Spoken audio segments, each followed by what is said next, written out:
So Parkinson's and dementia, we did say that about 70% of the people who are diagnosed with Parkinson's at some point, usually later on during the disease, will develop dementia. What goes along with this? Memory loss. So as you're talking with your loved one, you're going to want to try to use those long-term memories, things that have a great emotional attachment, music, reminiscing, impaired judgment.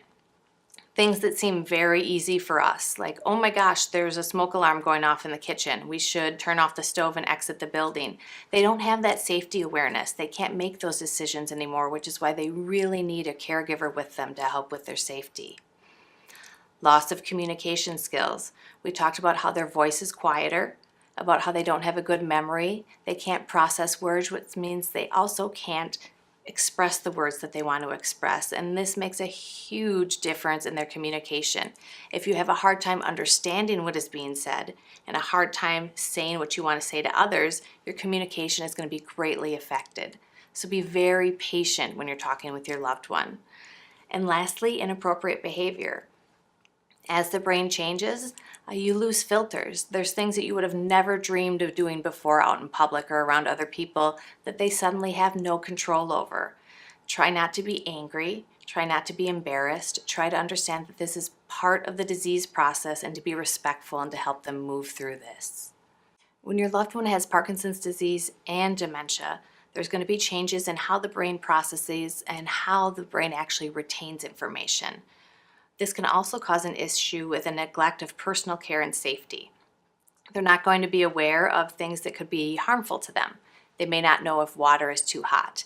They may not know to look both ways before crossing the road because in their mind all they're thinking is they have to get across the road and they know how to do that. So 24/7 having somebody with your loved one so that they're able to make safe choices is going to be very key to success. Unfortunately, in some of Parkinson's cases, there's going to be hallucinations, paranoia, and agitation. Hallucinations are something that aren't really there, but that the person may hear, see, smell. The most common is a visual hallucination. Oftentimes, they may see family members who've passed away. They may see small furry animals. A lot of times, they're going to be hallucinations that aren't actually harmful for your loved one, but if you imagine, it can still be slightly disturbing. So besides the hallucinations, there can be paranoia. People may think that their spouse of 50 years is cheating on them when nothing like that has ever happened in the past. They may think that somebody's giving them the wrong medication purposefully, that somebody is stealing items from their room. And lastly, agitation.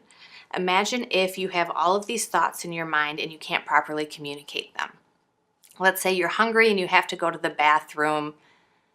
How are you going to act? Probably agitated. And if you can't properly verbalize that, you show it to your caregiver. So what you need to do is you need to watch for symptoms of agitation and then try to figure out what's causing this. Is the person hungry? Are they thirsty? Are they hot or cold? Are they in pain? Do they need to use the restroom?